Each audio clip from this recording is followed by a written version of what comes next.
We all share the exact same fantasy. A life where you never have to work, struggle, or worry about money ever again. We believe that an existence with zero stress is the ultimate paradise.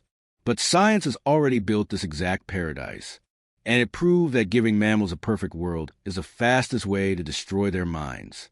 In 1968, a scientist named John Calhoun built Universe 25. It was a 9-foot square enclosure designed to be the ultimate utopia for mice. The temperature was held perfectly stable. The cages were cleaned by hand. There was unlimited food, endless water, and absolutely zero predators.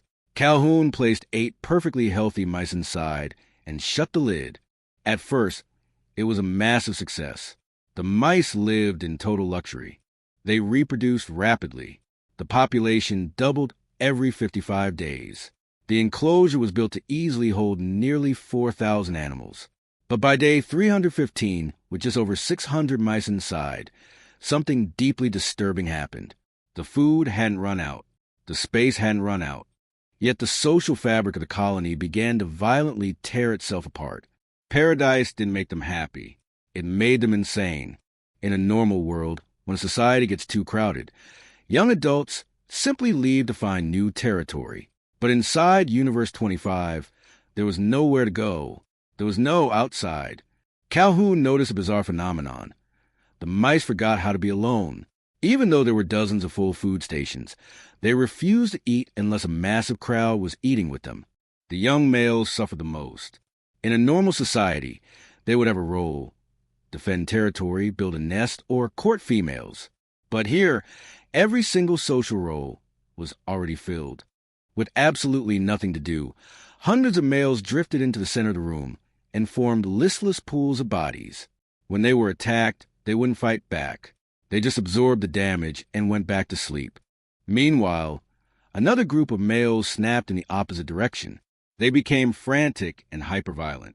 They forced themselves into nests and attacked others with no purpose or reason.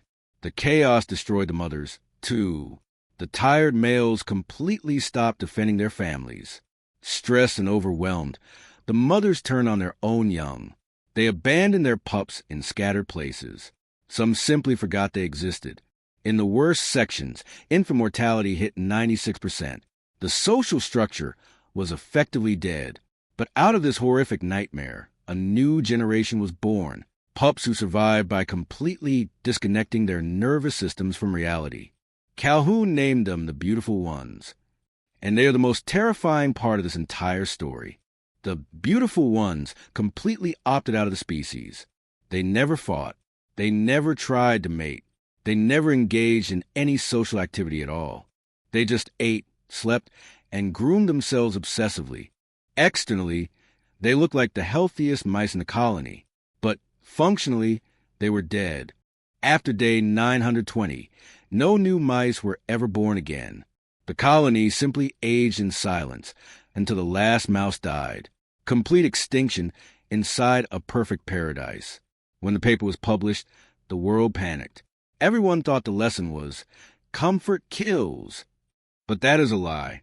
That is not what Calhoun concluded. The real killer wasn't the food or the safety. It was the disappearance of meaningful roles. If the number of individuals greatly exceeds the number of roles available, society collapses. Comfort didn't kill them.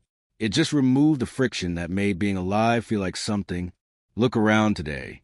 Millions of people isolating in their rooms, perfectly groomed, endlessly consuming content. They have no struggles, no community, and no meaningful roles. We are creating our own beautiful ones. But Calhoun wasn't a doomer. He said humans can survive because, unlike mice, we can invent new roles. We can choose differently.